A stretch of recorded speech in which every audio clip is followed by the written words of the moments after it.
and we'll fly.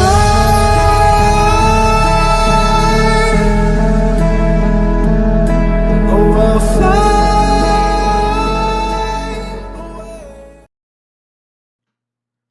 Esta é Lockerbie, uma pacata cidade, que conforme o censo de 2001 tinha 4.009 habitantes. Ela está situada na região ao sudoeste da Escócia, a cerca de 120 quilômetros da capital Glasgow. Situa-se a cerca de 30 quilômetros da fronteira com a Inglaterra. Talvez uma das poucas curiosidades deste lugar fica a cerca de 2,4 quilômetros ao sul de Lockerbie.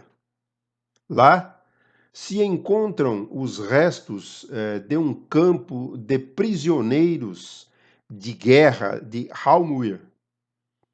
Campo esse que, durante a Segunda Guerra Mundial, abrigou soldados ucranianos da divisão galega das Waffen-SS. Enfim, uma cidade que passaria desapercebida para milhares de pessoas se não tivesse acontecido o acidente aéreo no dia 21 de dezembro de 1988. Agora, no dia 11 de dezembro de 2022, quase completando 34 anos, voltou ao noticiário mundial este caso do atentado, devido ao fato de estar detido para julgamento nos Estados Unidos da América do Norte, após 2 anos de o país ter anunciado seu indiciamento no caso, o líbio Abu Agila Mohammad Massoud Kher al-Marimi.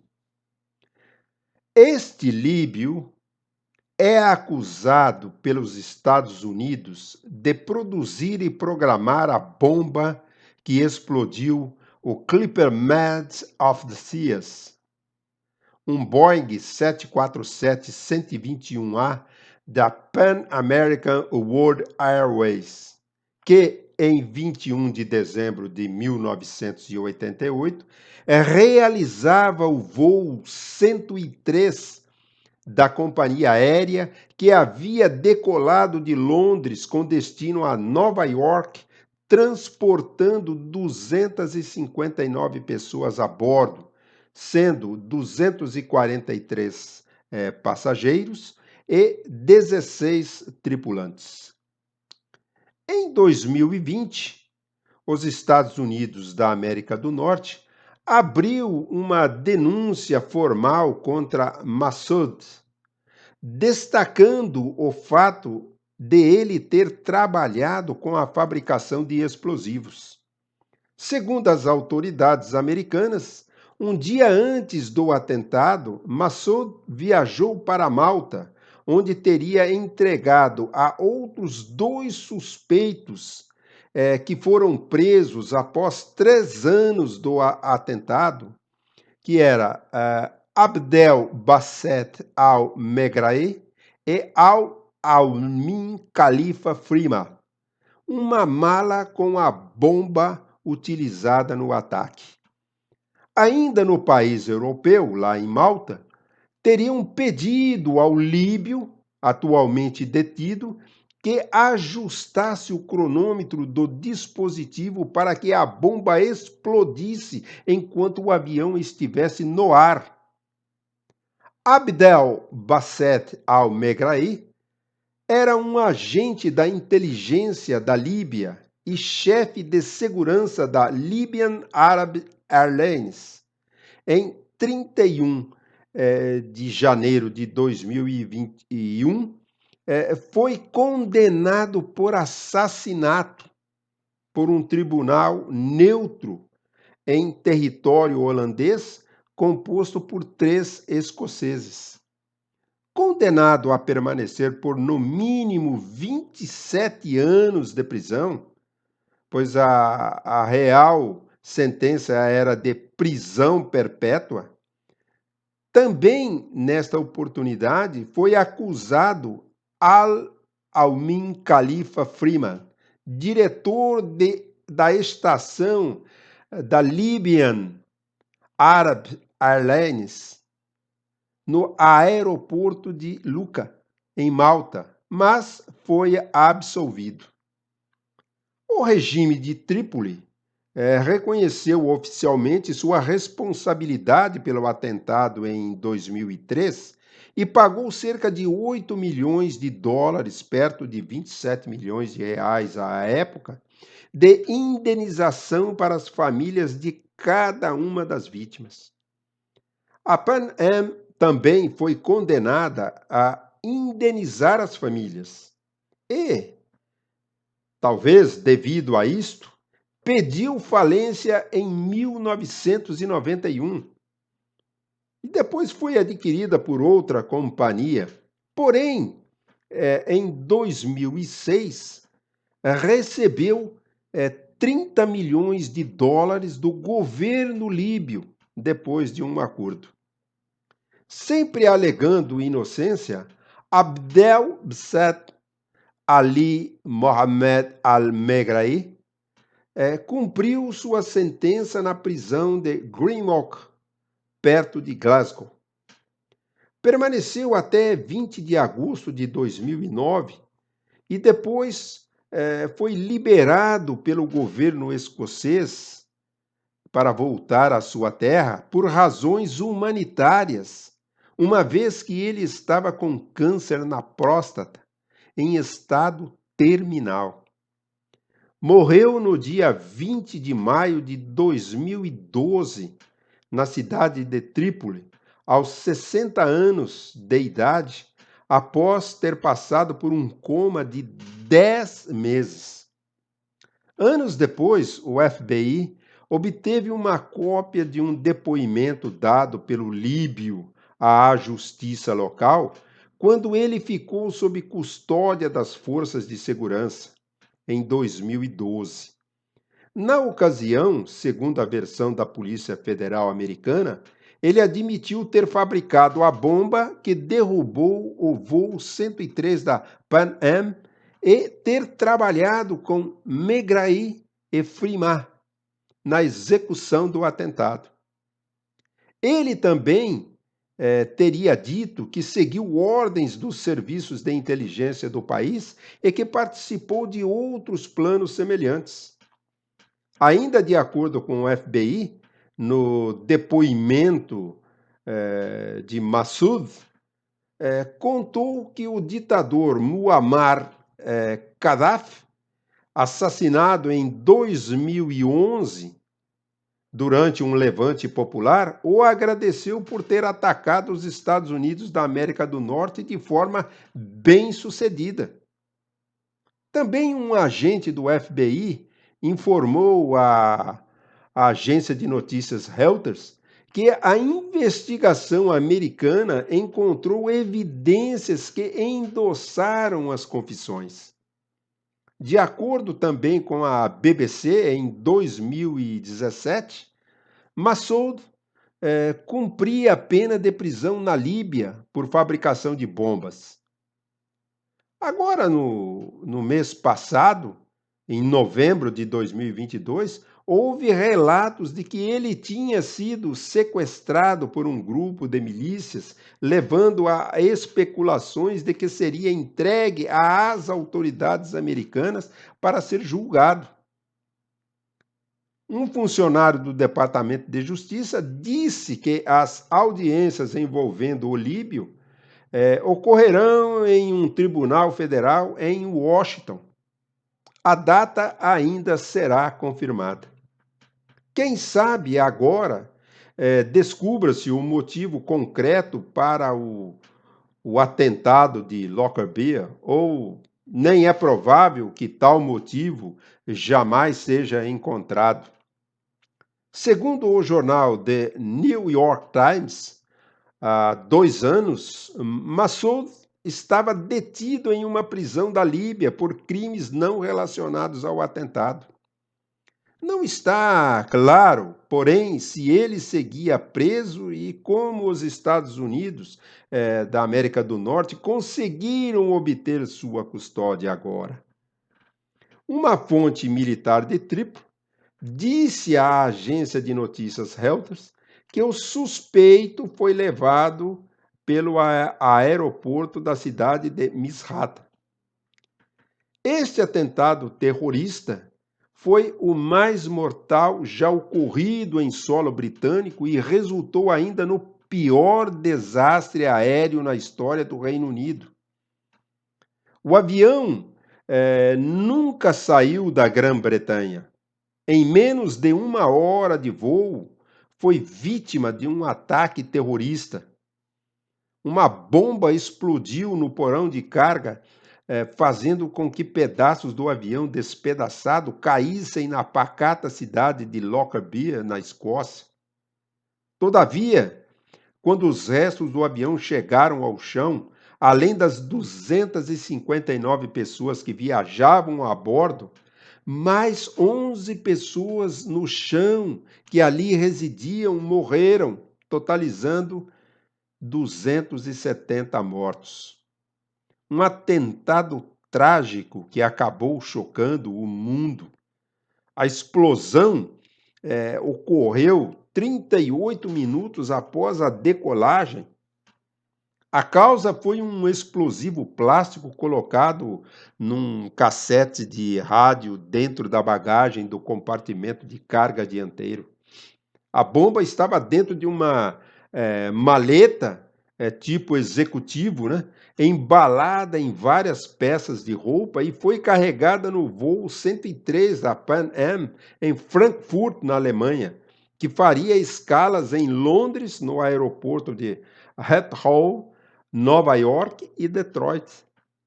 A mala foi autorizada a ser colocada a bordo sem verificação cruzada, né? Para garantir que o passageiro associado a ela também embarcasse no avião. Isto foi ignorado e era uma rotina de praxe.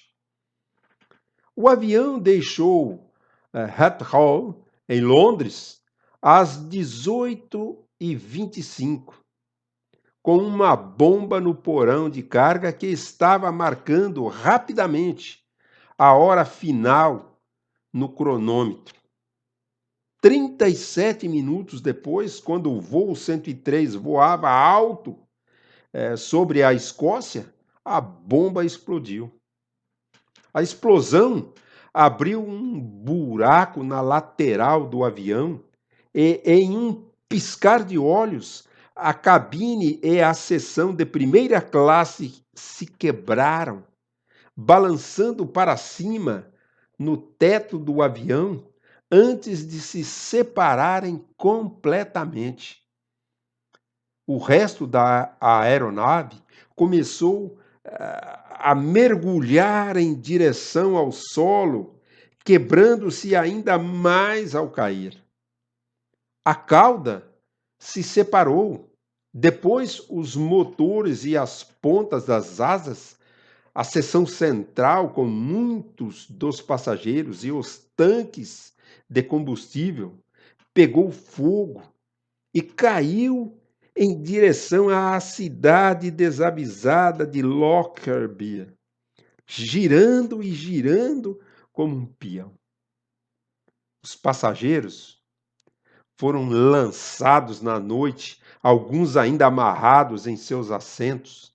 Vários já estavam mortos antes mesmo de o avião atingir o solo.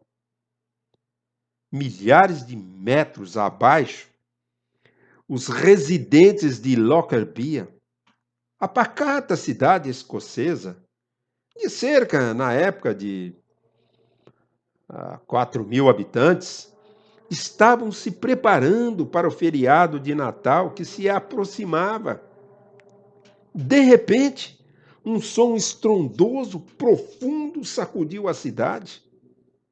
Várias testemunhas viram um raio de luz, né, quando a seção central em chamas, com as asas ainda presas, caiu do céu e se chocou contra o beco sem saída em Sherwood Crescent.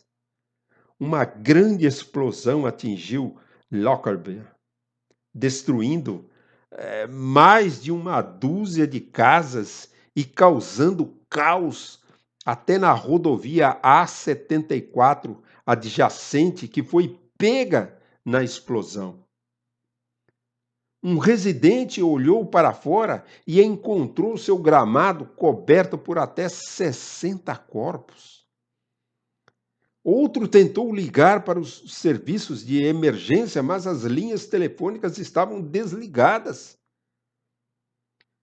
Segundo testemunhas, a aeronave surgiu na forma de uma imensa bola de fogo e sua fuselagem choveu sobre Lockerbie.